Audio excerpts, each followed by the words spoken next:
Hello and welcome to Mapping the College Audition, a podcast where we explore the landscape of the college theater world and try to demystify this daunting audition process. I'm your host, Charlie Murphy, director of MTCA, that's Musical Theater College Auditions, and today we've got a Bright Lights Big City show lined up for you. Michael Mendez from Marymount Manhattan College is on the show today, and it is, if I do say so myself, a really fun one. I think you're going to feel it through just the audio, but Michael is very young to be in his distinguished position, and I think brings a really great different energy to the pod and, of course, his program. He's also the first of our college guests who listened to an artist episode, at least that told me that they did, since he's good friends with Josh Segarra, who's one of our early artist episodes. And I think he was bringing like an extra looseness, given that he expected me to throw crazy games at him and scream at him in Spanish, a la Josh's episode. But before we jump into this interview with Michael, I just want to send a huge congrats to all of our seniors out there who are just now completing auditions. Depending when you listen to this, you may be done or you may still have a few more. But it was such a joy for me and Leo and Meghan in Chicago to spend some time with so many of our families as we traverse the country to be there and support you all. I really loved getting to do warm-ups with many of you, to hang out in the green room with the students and the parents, and even interview a good bunch of you in those man-on-the-street interviews. That bonus episode will be coming out soon when we have time to splice them together and see if we can make something that's listenable and not just me shouting into a child's microphone. But for now, seniors, the waiting game. What can you be doing now? Distract yourself. Listen to some podcasts. Journal your experiences of what happened while it's fresh. Please don't spend your whole next 3 weeks obsessing over what they did or did not say to you in the auditions. Spoiler alert, this is part of my takeaway for this episode, and it's a long one, so enjoy that at the end. One thing you seniors can be doing, of course, is sending some good karma into the world by telling your junior friends about the pod. You can write a review for us on your podcast platform of choice. And of course, you can tell them about our upcoming junior workshop. You can even do all three. And for those junior and younger listeners, if you haven't yet joined MTCA, this junior workshop is a free webinar on February 27th from 8 p.m. to 9 p.m. Eastern Time. It's free with, of course, no obligation beyond that, and a great chance to meet me and Meghan and learn a bit more about how to launch your personal process with MTCA. You can head to the link in the show notes of this episode or go to our main website, that's mtcollegeauditions.com, and click Junior Workshop. Some people have been asking me, and yes, it is just a simple Google form to sign up. You don't have to put any credit card information or anything like that. Some people are like, did I register? Did I do it? Yes, you did it if you filled out the Google form, and we'll see you then. All right, no more ado. Let's get to this interview with Michael Mendez.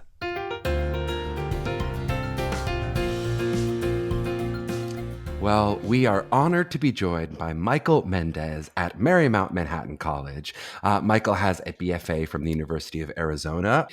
He originated the role of Fatty Arbuckle in the Broadway production of Chaplin, and also other New York City credits like Fat Camp the Musical off-Broadway and many more.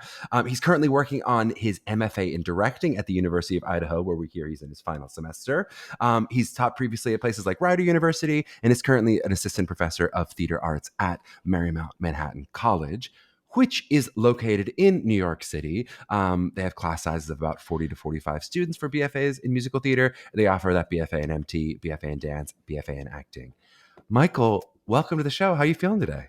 I'm good. It's so good to be here, Charlie. Thanks for having me. It's one of the first times I've called the show. Normally I say welcome to the pod, but it means we've got to put on a show today now to really live up to that. I'm ready. You know, it's I'm hyped. I'm energized. I've had my coffee, so I'm ready to go. I'm getting that vibe. Before we dive into, I really want to ask a bunch of questions about Marymount. I just love to I did that really brief bio of you, but tell me a little bit of the fun shorthand version of you finding your way to this position. So, you know, it could be fun facts along the way, cool stuff that got you here, anything that led you to this path of being an assistant professor. It's really crazy. I mean, it's something I always thought I would do, but like maybe 10 years down the line, I didn't expect I'd be doing this right now in my career or my life. Mm-hmm. I grew up doing training programs basically my whole entire life. I went to the Orange County High School of the Arts. So I studied with like Matthew Morrison was one of my teachers. Susan Egan was in charge of the program while I was there. So I was always inspired by learning from professionals and people who were in the industry as a student. And after 13 years of acting in New York City, an opportunity kind of presented itself to teach one class at the New York Conservatory for Dramatic Arts. I jumped on it, and then I fell in love with it. And as an actor, after 13 years, there was times where I was like, do I still want to do this? Is it wearing me down? And that really just energized me again. And I realized that like I could provide so much for, students in college. And I applied for writer during the pandemic because I started teaching right before the pandemic happened. Applied for writer to teach a class there, got that job. And then I found this Marymount job on a Facebook ad. Get out. And it was 2 weeks past the deadline. I saw it, this full-time position. I was like, you know what? Like, why not? Like, I'm just going to put myself out there, see what happens. I'm like, I'm sorry, I'm really late. I'd love an interview. Probably not going to happen. Went through the whole process. The whole time I was like, this is going to be great experience down the line if I want to interview, because as actors, I think it's the first time I've had a real job interview before. I'm used to just like singing my song, doing my monologue, getting out of there. And then, they took a chance on me and hired me. So now I started as a visiting instructor of musical theater, and now I got promoted this year to a tenure track as an assistant professor. So it's been wild. That's so cool. Kids rarely hear the advice, spend more time looking at Facebook ads. So that's really good. No, but I really love the point of how much they inspire us. I mean, I say that all the time as a coach, and so many of our coaches say that, of like, we get so much from teaching this age group, especially, of like, there's so much hunger and passion, and it reinvigorates us. I feel like I'm such a better actor now after teaching for the last couple of years. I'm like teaching things. I'm like, oh yeah, I should go back and do that in my own work. I'm like, I got to hold myself accountable to that. Yeah, I'm really noticing the difference. It's great. Let's get into Marymount a little bit. So tell me, from your experience in the past couple of years of teaching, what do you see that sort of differentiates a Marymount student? What do you think makes someone sort of a quote unquote, this person seems like they feel like a Marymount kind of kid? Students who are extremely passionate about their art and about social change, and ready to live in like a big, diverse, artistic city. For a lot of them, it's, New York City is unlike anything where they came from, because we take a lot of students outside of New York. In our program, the majority of this school is based on arts programs. And so the students who want to be surrounded by a community of artists in all their classes while living in a city that celebrates art and culture. I think our students are creative change makers. They're curious, they're energetic, and they want to make opportunities for themselves and not wait for someone to open the door for them, which I love. I love how they're constantly creating, they're putting on new works, they're collaborating with each other. So I think students who really want to collaborate and put on their own work and perform at all the different venues throughout New York City, such as 54 Below and Green Room 42, those are the type of students who tend to join our program. I love it. And then tell me a little bit about the training in terms of, so that you come in, you're curious, you're excited, all those things that you sort of think makes up a Marymount student. What are you learning freshman, sophomore, junior years? So what is that progression, maybe especially as a musical theater student, skill-wise?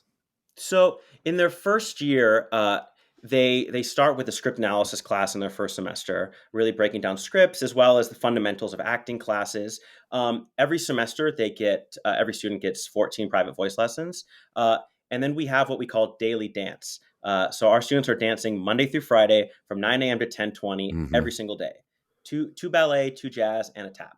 And then we also have a fundamentals of musical theater course. So they're learning musical theater history in that course, as well as some piano skills, theory skills. And a new course, it was actually part of my interview. In my interview, they were like, what are some courses that you think we should add? And we're actually now adding it this semester for the freshmen, which is going to be a musical theater ensemble course where they are learning to sing in harmony and then putting those numbers on their feet and learning choreography skills and basic collaboration skills in their freshman year. Sophomore year turns into more scene study. Then we start our acting through song classes, as well as they continue with their dance and voice lessons. And then junior year, we get into musical theater scene study. All of that building up to their senior year, we're really focusing on book building and just getting them ready for the business and all those classes. I love that. That ensemble class sounds so, like, it sounds like the kind of thing of like, what have I learned from the business that actually would be helpful to bring to students? Because I think about that a lot. You hear that in like sports stuff sometimes, of like, what is it to kind of figure out how to be a role player and how to collaborate within the experience of being, I'm not the star, I'm in Music Man, but it's about Hugh Jackman in this moment. So how do I figure out how to support that and be, it's like, we don't really have classes in that. That normally tends to be something you just learn from experience, but that's really cool. Absolutely. And I just directed the main stage show. We did Carrie, and so many of the students in the show, they were like, I haven't sang in like a group in since high school. And I'm That's like, right. and that was really, I'm like, great, this is going to be a great experience to learn early on in your training here. It's so true, so good. You kind of mentioned you flirted with that kind of opportunities in New York City, and it's a big thing of a lot of people who want to go to school in the city. It might be because they do have visions of freshman, sophomore, junior year. They're doing work outside the school. How does that work with school in terms of, let's say you were to book a show or book cabarets or different things like that? How does the school interact with sort of students who want to do work while they're in New York City? So it's tricky. I mean, obviously, we want your focus to be on the education. We really encourage summer auditions and things for the January term or during the summer. And since we're in New York, all the theaters come to us, so we're able to have our students go to those auditions. As far as Hmm. other projects, well, you have to submit permission to audition, and a lot of that we tell them is because there's so many different companies in New York, and some are great and some Uh-huh. are a little sketchy. So we know those companies, and then we can make sure if this is something that's going to be a legit good experience for you or not, and can help guide if it's going to conflict with school or if it's something you can do. So a lot of these cabaret shows, these 54 below shows, the commitment is so small. It's going to be 2 nights and a weekend performance. We're like, great, absolutely. Like you should be Hmm. getting out there, getting yourself on tape so you can put that online, put that on your websites. Those things we highly encourage. And then select things. Obviously, if it's a big Broadway show or a big tour off Broadway show, we'll have a conversation and be like, look, you can go, but then let's have a conversation. But for me, I'm like, I get it. If you get that job, I'm going to tell you, go take that job. We'll put you on hold, and if you want to come back after, like absolutely, and Hmm. we'll see where your career takes you from there. But we're not gonna hold you back. We know why a lot of our students are here and choosing our school. Hmm. Totally makes sense. You mentioned the kind of different disciplines and different classes in each of them. Do you feel like Marymount has a focus? If you were to say, "Hey, we tend to be more focused on music, or focused on dance, or focused on acting," is there one of the three? If you're going to kind of call those the three pillars of musical theater, is one of them a little more emphasized than the others? I would say it's very balanced. I mean, and that's something we're still looking at is how I, as a new faculty, and as we are planning to change curriculum over the next couple of years, I want to move into bring in a little bit more acting into the program as Uh-huh. far as requirements. Like we have a ton of electives in acting that go beyond what you're required to take. But right now, like for musical theater majors, for example, you're not currently required to take screen acting. But for me Uh-huh. as an actor, I'm like, that needs to be a requirement for us. So Uh-huh. that's something we're building towards is adding certain requirements for acting. But because of our daily dance, that, they're dancing every single day. They're in voice lessons all the time, and we have at least 1 to 2 acting classes required for them every semester. That I feel like it's really well balanced, and they're getting equal time in all three currently. And talk to me. You mentioned the change maybe from required to non-required, or non-required to required of with BFA MTs to with screen acting. What other changes are you thinking about? As you mentioned, you're sort of saying we're making some curricular changes. Like what kind of stuff? You don't have to tell me all the secret sauce, Yeah. but what kind of stuff are we moving toward as you keep shifting? So right now, every program has different credit requirements, and we always tell our students like we are not a conservatory. We are a liberal arts program. 60 credits are required performance classes for the BFA. Currently, we have 45 credits required in Gen Ed, but that's changing as of next year to Hmm. 30, which is going to open up a lot of opportunities to then have 30 credits full of electives. We are a school that highly encourages all of our students to minor or double Uh-huh. major. Or if you don't want to do that, then you can use those 30 credits to do all performance-based classes. So as we're trying to develop, if we're going to add the 60 to more of like 70, 75 for our program, I'm really looking at screen acting having at least 2 full semesters in the senior year of those Hmm. being required classes. I'm also looking to add a full course in pop rock just for a full semester. As we do that work now in some of our classes, based on what we're doing out there in the industry and what I'm auditioning for myself, I'm Hmm. like, we could use a whole semester working on this material because it changes. I mean, what I was teaching in pop rock 5 years ago is so different to what I'm teaching now in Yes. pop rock.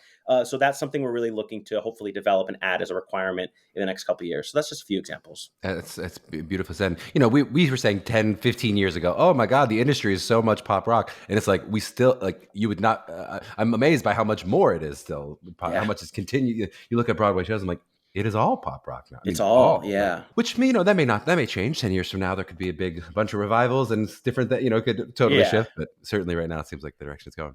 Um, Talk to me a little bit. You mentioned outside of the theater program, what kind of credits you can get from the college. Like, what kind of minors, or if are students ever getting double majors? What kind of opportunities do they have educationally outside of the theater program?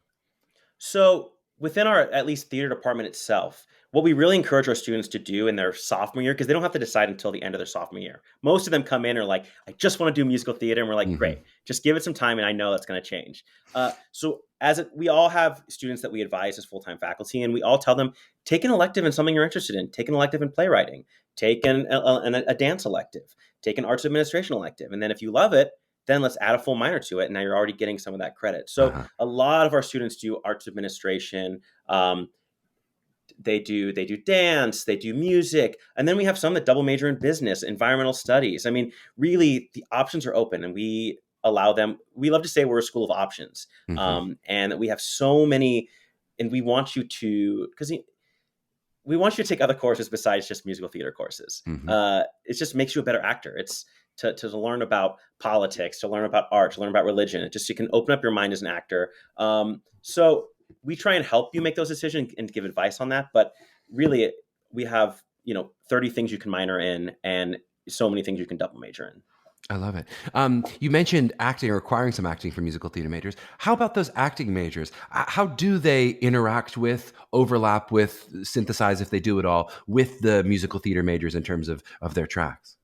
So their first 2 years, they are all of our BFA acting and BFA musical theater, they're all combined together. So they'll take their 4 core acting classes intermingled with each other, as well as voice and speech. Those will also be intermingled. Theater history, they're intermingled. The only things they have separately are the specialized acting courses for the BFA and then the musical theater courses for the musical theater. But it's something that it didn't used to be that way, and it's a change they made a couple of years ago.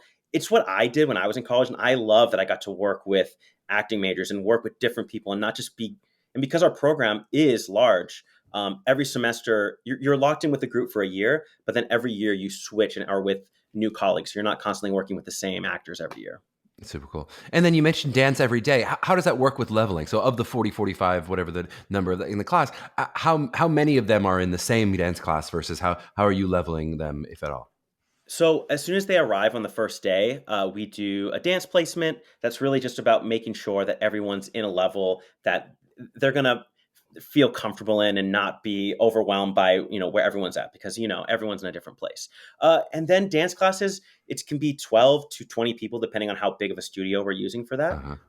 And usually we have about 4 to 5 different sections per year. And every year the teacher reevaluates. So if they feel like, look, this student really excelled this year, let's move them up to the next level. We also don't say like you're in this level, because we don't want people to feel like, oh, I'm in the lowest level of 3 class. out of 5, yeah. Yes. But we all figure it out. All the dancers are like, oh, I'm in the bad level. Yeah, they can. Sometimes they do, but we also do what we call dance share at the end of every semester, which is one of my favorite things at the school, where we all go to the theater and every single section of dance, and we have like 18 sections of dance. They all get up and perform a number that they were working on all year, so we can all celebrate their work as dancers and what they've been doing every year. And it's a really exciting, one of my favorite parts of every end of semester. I love it. Let's talk a little bit about preparing for the launch into the business. So already you talked about some of these wonderful classes that you've added in that are kind of really business specific. I think it's really smart. But as you think about at the end of graduating senior year, and if there's going to be a showcase, and if there's going to be industry representatives, how are you preparing the students for those years after graduation? So this is my first year. I'm teaching one of the senior professional prep courses this year, which has been great. I've really I'm working on my syllabus right now because we start on Monday, to kind of how I want that second semester to look. Something that I bring to every class, which is not required in the syllabus, because I do think, at a lot of colleges and at our colleges, like you don't really get that auditions course until your senior year. But yet I expect students to be auditioning for summer stock starting in their freshman year. So I teach sophomore, second year musical theater technique, where we're learning that basic acting the song. And I always add in every single course at least 2 or 3 weeks of some kind of audition prep, audition skill to my work, because I really want them to start knowing how to do that early on and start developing those cuts and what they're going to use and how to walk into a room early. So it's not like they're getting to their senior year and being like, I have no idea how to walk into a room. I expect that they've already done it at that point. So I find it's been extremely helpful because I'm still auditioning myself. I just finished a 3-day callback situation going through, which I can't wait to share with my students when I get back to class on Monday. So I'm really able to give them a hands-on, like, this is what's happening right now. this is and now we're really back in person for things. I mean, it's crazy. I was at Pearl Studios yesterday, and I'm like, wow, everything's back in Hey. person now. It's really happening again, which is great because my students have gotten so comfortable with self tapes, Uh-huh. and I've really been trying to get them, because you have to learn, like, my performance on a self tape is different than the performance in the room. Yeah. You have to bring less when you're on self tape. You got to bring more in the room, and really getting them to understand those differences, because they're all now making these really tiny, small choices that I'm like, it's not going to work when you're in a giant studio space. Yep. So I feel like I'm giving them as much hands-on experience as possible. One of the great things we teach, because our school is so big, but our campus is so small, we rent space throughout the city. We say New York City is our campus. So I teach that class at Pearl Studios. So I'm able to walk my students in class. I'm like, okay, we all go together. I'm like, here's what an EPA looks like. Here's Uh-huh. where you sign in. Right Here's over where you're going there. to have to wait. These are all the spaces. So they're so comfortable when they graduate. I felt like when I moved to New York, I was just like, I don't know what I'm doing. I don't know how to Totally. sign up for anything. So I feel like I'm giving them very hands-on, like, this is exactly what to expect and what it's going to be like. And they seem to be responding really well to that so far. And I feel like my students are so prepared to graduate, at least to put themselves out there, and they're going to Right. be ready to audition in a couple weeks. And then what about that other side of things of, like, of opportunities to meet agents, managers, casting directors, and then maybe the interaction with those business representatives? How do you attack or handle that kind of thing? So we do a lot of master classes attached to this course in your senior year every Friday as a master class. So we're bringing in, all types. We're bringing in people from Actors Access, people from Equity, different agents. We have a lot of alumni who are agents and casting directors, so they come in and do a session with our students and meet our students there, as well as our showcase that we do at the end of the year.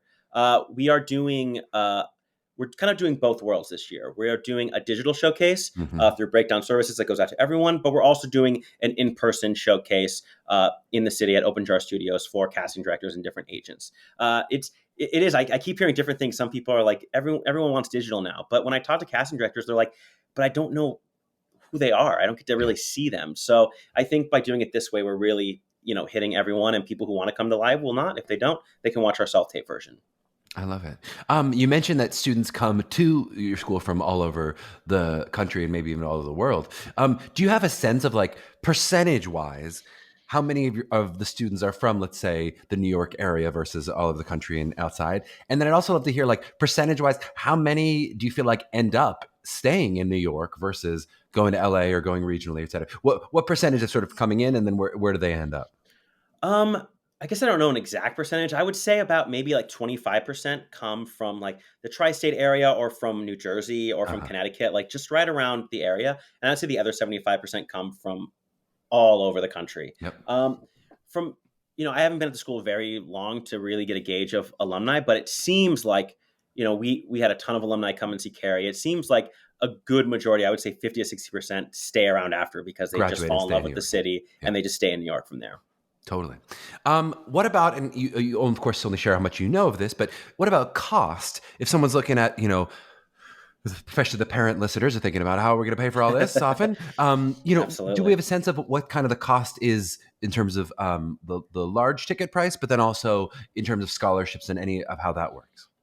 I don't know the exact price per year. I know that we are one of the cheapest private colleges in New York City. By cheap, obviously in New York City, everything's Yeah. expensive. So in Relative that stand, cheap. Yeah. scholarship wise, we offer a lot of scholarships.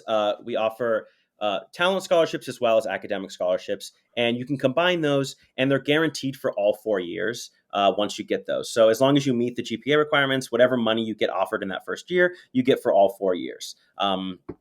But I'm not sure the exact numbers on the No, that's yearly totally helpful. And cost. of course, everyone can Google what the sticker price is. It's just, I Yes. think often the parents can get confused about, like, wait, so what do I expect to pay? If I see that big number, it's Yeah. like, what should I actually expect? And some of that they can do academically with a net price calculator. We've talked about that, but the talent stuff, it's all confusing, certainly from the Yeah. parent end. Absolutely.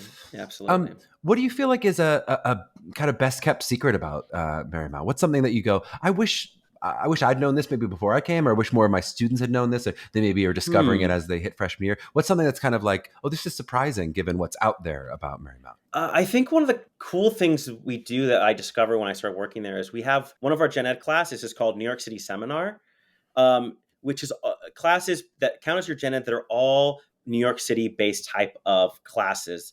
So we have different topics that you can take, such as like eating in New York City, And backstage in New York City, we were going backstage and learning about theaters, immigration in the city, learning about the parks, and all these classes. You'll be in your class, and then you'll go out. They're all about branching out. So you're learning about the city and actually going out there in your first year, because a lot of students move in are so nervous about being in New York City. So we're helping them explore different areas and learn about the culture and the history of the city, which I was like, oh, I wish I had a class like that. That was a gen ed requirement.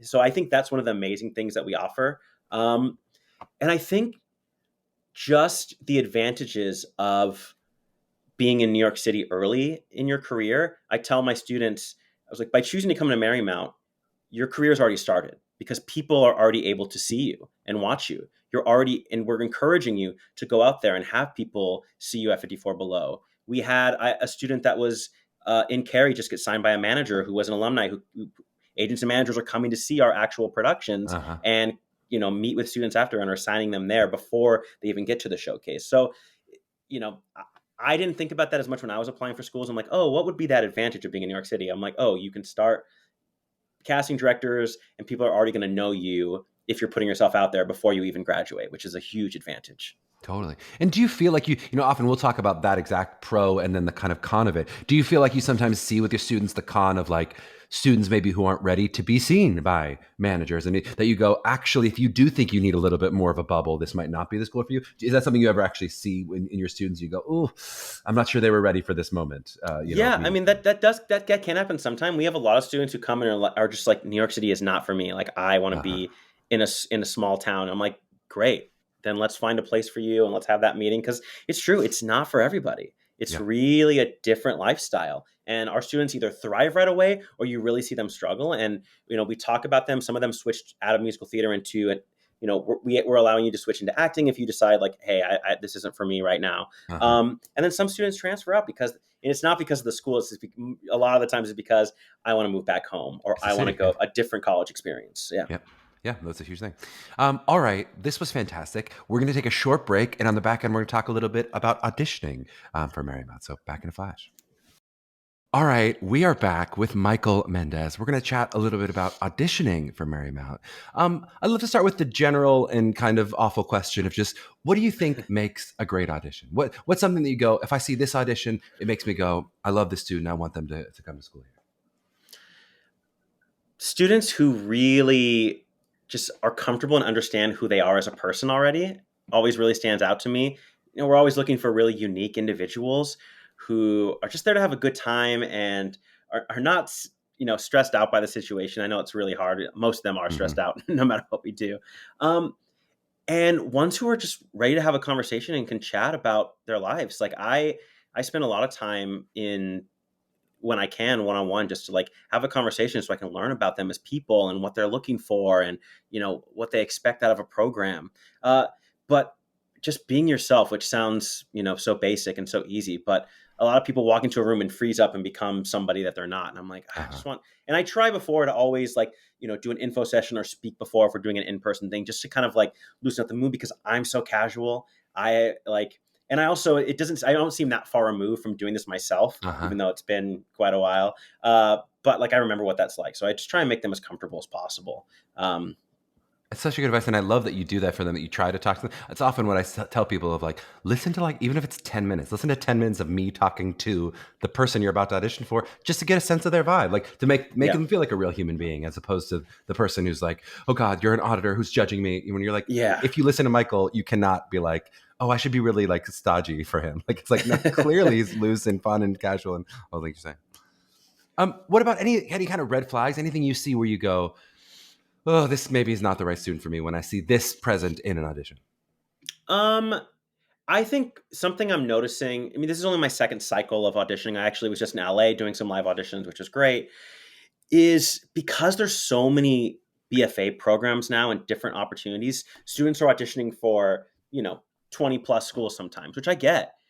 But it's very clear to me the students who are actually very interested in our school and the students who are just like, I just applied for a school and here's this audition. I don't really know anything about you. Right. So that's usually a red flag to me, because it's hard to pin down a class when last year we saw 1,300 people for our program.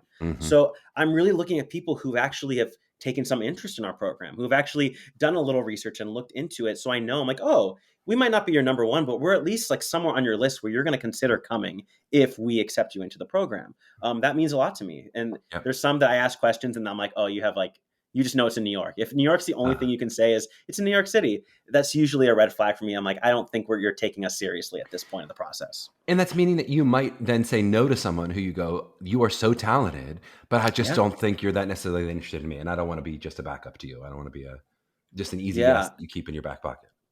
We also get a lot of students who have agents or because already have representation because they're like, oh, I want to be in New York. And I have really good conversations with them because I really want to figure out, are you just moving here because you want to get to New York and audition here? Because again, I don't want you to take a spot of someone who really wants the education and wants to learn here. And it doesn't mean we won't accept those students. We definitely have before. And I'm like, have you talked to your agent at all about, what this process is? And most of them are like, no. And I'm like, you got to have that conversation. Like you got to, start talking to them and figure out like, what do you want to do? Mm-hmm. I love it. I'm going to ask you my favorite question, which just is, if you had to estimate, you mentioned that conversation that you have often with students, how much, if you're trying to get to a yes or a no, or maybe even a yes, no, or a maybe if there's a waitlist pile, how much of that decision is based on the songs, monologue, talent that you're seeing in the work versus how much is based on the kind of human being that you're meeting, whether it's in the interview or an adjustment, any of those kind of intangible stuff?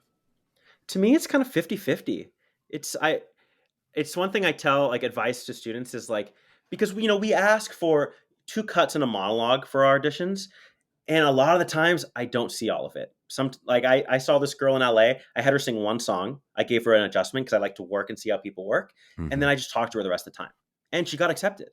But she's like, Mom, it was terrible. He didn't even see my monologue. Yeah. That I've had students on we do live Zoom auditions. I've seen them cry when they're like, oh, but my monologue. And I'm like, no, I'm good. Thank you. Like I saw all I need, and I see them starting to cry. And I'm like, you got in. Like, don't worry. Like, okay. I love you. Like, so don't make those decisions to yourself of like what our process is, because some people I need to hear all 3 because I'm like on the fence, or I'm curious to see what you're going to bring. Some I know after one thing, I'm like, I really like your talent. Now I'm interested to see how you are in a conversation and what you're like and making that decision. So it's really 50-50. It's really, depends on the person.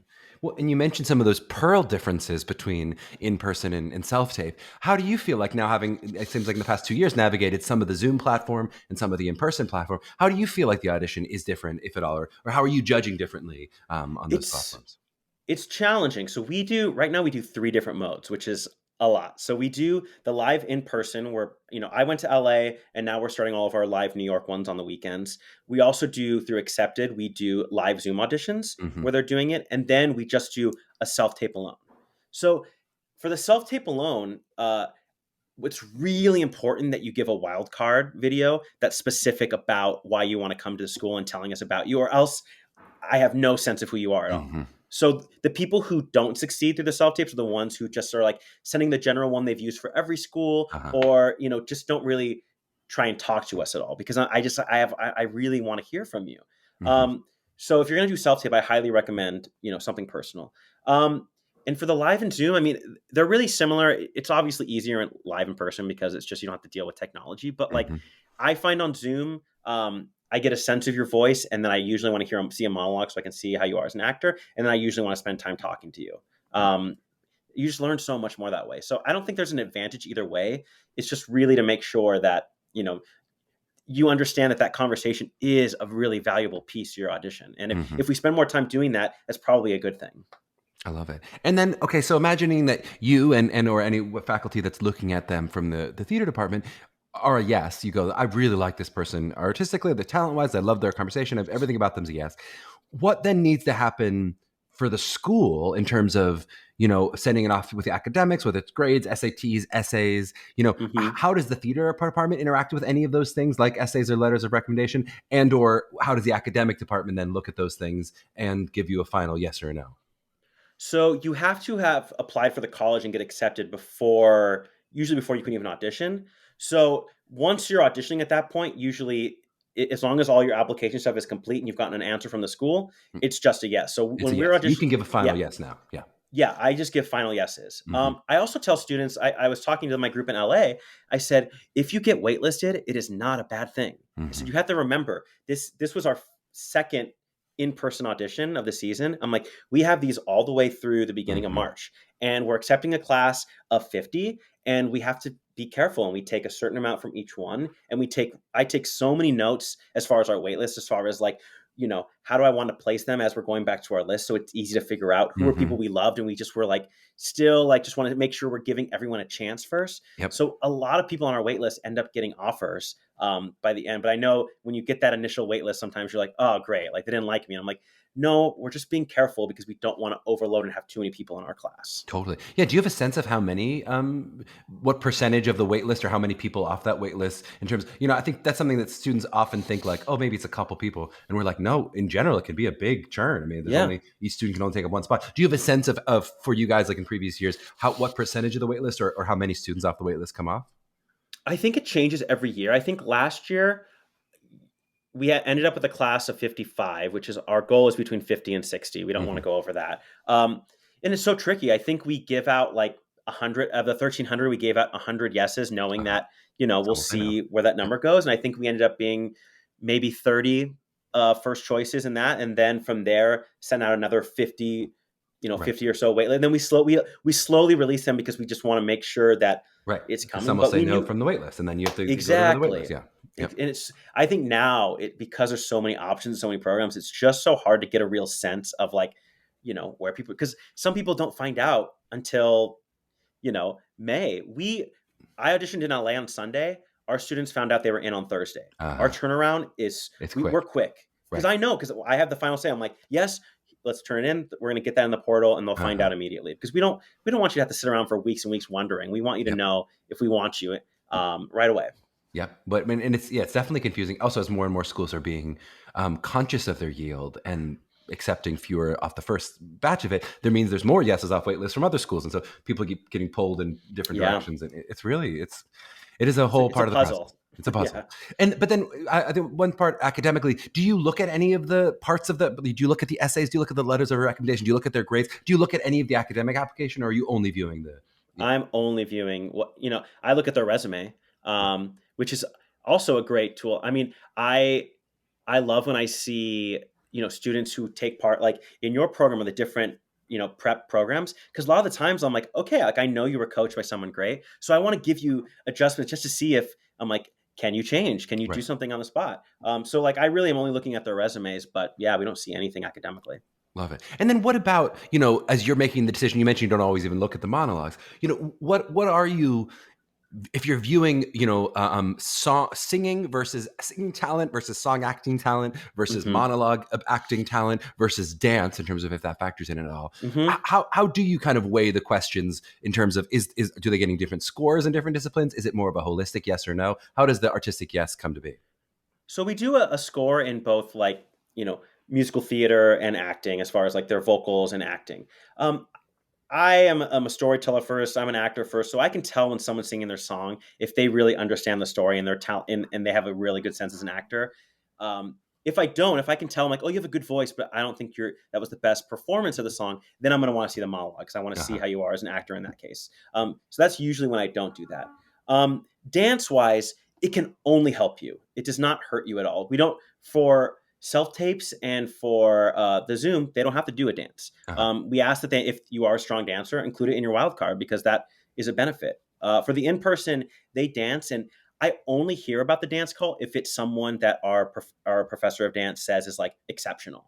Just so we can keep that in mind as we're watching their audition. If they're an exceptional dancer and I see them like, oh, you seem really trainable, like great, you're someone we're going to want. But otherwise, like, we don't dance. We say like, if you're not a dancer, that's totally fine. It can only help you. It cannot hurt you at all.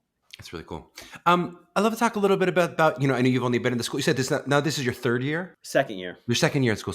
So you've really come in at a time of turbulent change in the educational world. Yeah. We mentioned some of the specific academic changes, but how do you feel like the school, or at least your experience of, education in general, how do you feel like it is adjusting from, sort of the trauma of 2020 in terms of what it was, both with COVID, but then also with George Floyd? And how are you guys adjusting to any changes that you feel like need to be made? Like all schools have been going through, a hard time. And I feel like I came in as part of the changes that the school wanted to make as new faculty. I'm one of 4 new full-time faculty that are diverse, BIPOC, and to bring more a diverse faculty to the full-time, because we have a lot of adjuncts, but there wasn't a lot of full-time faculty before that could speak for our students, which has been one of my favorite parts of teaching. Is, I'm from LA, I'm a Latino actor, and getting to work with Latino, Latinx students, a lot of times, like, you're the first teacher I've ever had that like knew anything about my experience. I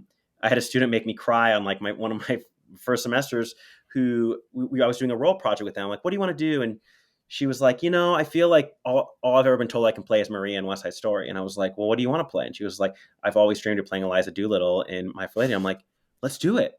And like, did such amazing work working on the character. On her final day, I was like, what are you going to tell us what your role and why you chose it? And she was like, I've never had a teacher that, knew my background and where I came from, and that like actually believed I could do something outside of the box. And like, I like law. I mean, it really solidified. I'm like, I'm doing the right thing, and I chose the right profession.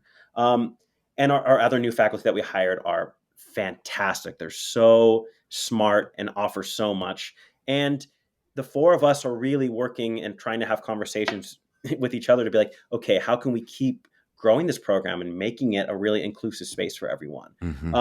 And also the faculty, our chair has been so amazing and really, takes the time to work with us and is allowing us to also work outside in the business. One of our full-time professors, Jess Mill, she just booked a Doll's House on Broadway. And they were like, that's an amazing thing for us in our school. So she's able to keep her full-time position, go be Jessica Chastain's best friend, and then bring that education right back to our program, which I think is so unique. And I'm so grateful for the school to let us still be artists as well and teach full time and be a part of the classes. I mean, that's great from the university. I mean, a lot of schools talk about we have actively working faculty, but it's like, are you going to put the money where the mouth is to let that really happen? Is actively working mean just in the summer I sometimes do a commercial, or does it mean I'm really working in the business?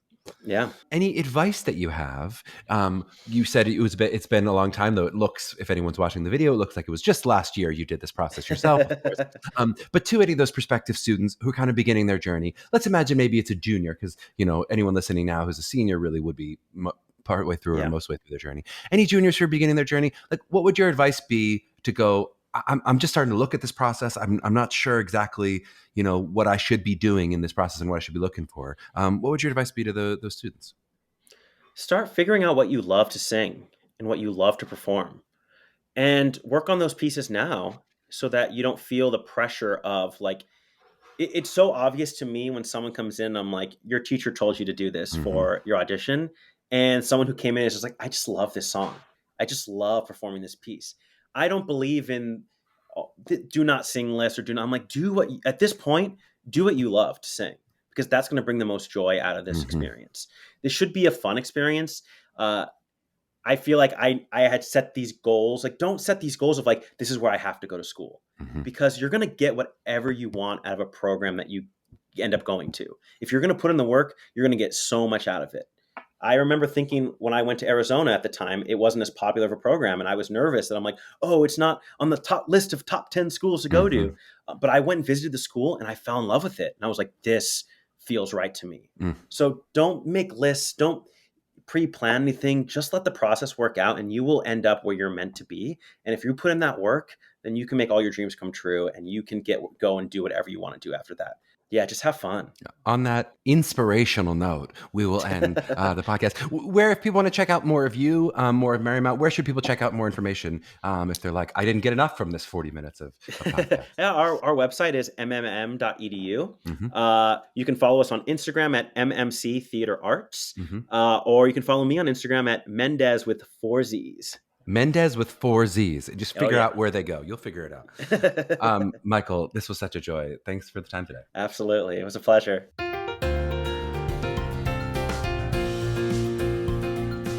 Yes, yes, yes. I hope you enjoyed that episode with Michael Mendez. How could you not find him to be fun and charming? But I also really loved how down to earth and intelligent he was and is. He clearly has a real sense of what the program has been and can be. And it's really exciting to hear about some of his contributions to said program. I have like 19 takeaways to do from today, but I'm going to try to focus in on one, at least to spend the majority of the time on. So let's give a little head nod to talking about waitlists. We will definitely do that in a future episode for sure. For now, I'll just say I totally agree with his sentiment that you should all take being waitlisted as a huge compliment. It means you did your job and they like you. And now the next steps become a bit of luck, as well as some strategy, which we can talk about, of whether it turns into a yes or a no. But to receive that from a first audition, it puts you in a great and small category of people, in that most people auditioning do not receive a wait list. And for a lot of these schools, most people don't even pass the pre-screen, right? So I love that Michael shared some really specific numbers for, pre-screens and callbacks and acceptances and his yields. And that really is going to vary a lot from school to school. But in general, getting to the wait list is always a huge win. More on that in depth soon. I'll also give a slight head nod to interviews. I love what he talked about with the interviews and showing interest in schools, especially those schools that might not be number one on everybody's list, and how important that is. Does this feel like just another long string of dates on your social calendar, or are you genuinely excited to be in the room with these people? It doesn't mean you have to be an expert on every school you audition for, but to be genuinely curious and at least somewhat knowledgeable makes you much more attractive than if the school feels like just a number. And that can totally make the difference between a yes and a wait list, or a wait list and a no for those similarly talented students. I'll try to talk more about that as well. It's on the list to get deeper into. We have many of these wonderful takeaways. But what I really want to talk about today, since it is so perfectly timed with where our seniors are right now, is the idea of how much you focus on the reaction behind the table while you are auditioning. Every year this happens, and this year was a particular example of it, where the students, and maybe especially I'll say the parents, focus so much energy on trying to decode what the reactions of the people behind the table mean, as opposed to being able to focus on your audition. We talked about this a bit with Tom Miller from Syracuse, and kind of finding your game tape mentality, right? How you can focus on you and trying to improve your artistic work and your auditioning skill, and not waste time focusing on whether the school said good job or great job or excellent job or whatever it is that they said, right? We often talk about this when we say, hey, do your job, don't do the school's job. Your job is to put together a great audition and execute it to the best of your ability. And hopefully, if you've done this process conscientiously and listened to your wonderful MTCA coaches, that audition involves vulnerably revealing your best artistic self to these faculty. And then their job is to decide whether or not you, having done that, are a fit for their program. And the great news about this process, unlike plenty of professional processes, is that you do get an answer in the form of a yes, no, or sometimes a waitlist / deferred, or that category of answers, but you'll get an answer from each of these schools. But at this time especially, while we're stuck firmly in the torturous waiting game, a lot of students and parents start spinning stories. This person took 15 minutes with me, and therefore that means I'm definitely in.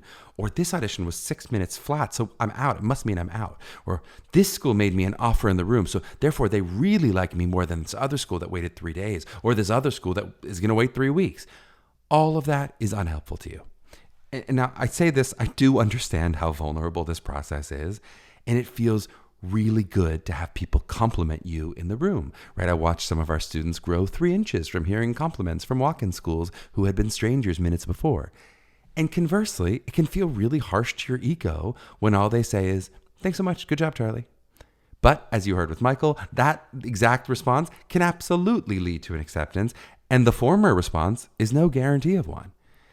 And it is worth noting, I think, which I tried to make a point of in our kickoff meeting in LA, that walk-in schools and schools that are not as traditionally high-yielding do have the onus to do a bit more work compared to the schools that have been around longer and have bigger names, right? I had a few students remark to me in Chicago, why does it feel like all of my best auditions are for the schools that weren't as high on my list?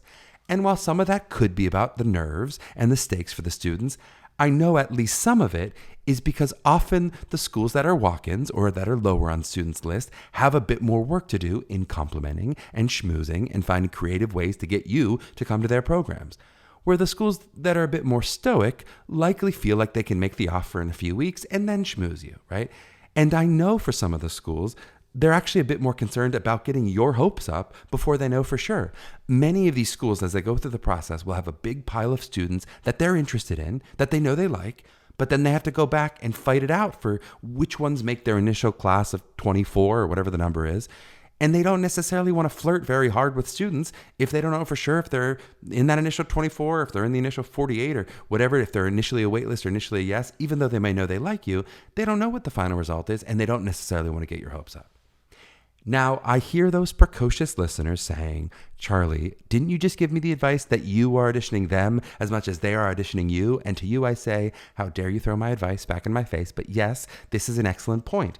And nowhere in this process do I give an excuse for rudeness behind the table. Or if you notice someone being very cold and very professional and that's a turnoff to you, I think it is absolutely worth noting. Put it in the journal, right? But I just want to make the point to not put too much credence to the difference between one school being over the top ebullient and another school just being warm and a bit more reserved. Right? That may be more indicative of how they choose to run their auditions versus what the personality is as a school. And the you're auditioning them advice is really two parts. One, it's kind of another sneaky way to give you more confidence and backbone in the audition room. You talked about all this confidence I'm trying to give you. Maybe not to give away all of your power to them, but to meet them as equal collaborators for your sake. And the second part, which is that you are the customer and that you in the end are deciding where you're going to put your deposit down, that is still absolutely true. But for me, I would consider that a longer process than just the 8 minutes of the audition room. So for that, it's not just about you're auditioning them in the room, you're auditioning them all year, right? That process begins when you're doing research on the school, perhaps with an episode like this, and continues through the pre-screen and the application process into the audition process for sure, and then culminates, most importantly, I would say, with the visit, attending classes, talking to alumni, etc. So while the audition should be a part of that process, it's just a small part.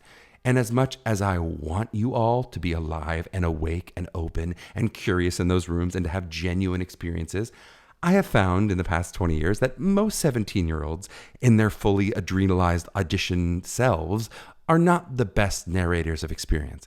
Right? I'll often hear something like, oh God, the people behind the table were so quick and cold after a short audition. And then after that same audition turns into an acceptance, somehow those same professors are like just the nicest people ever, right? So for now, I would say breathe, journal, and try not to let yourself spin too much during this period of time. There are still weeks, and if you can believe it, months to go in this process.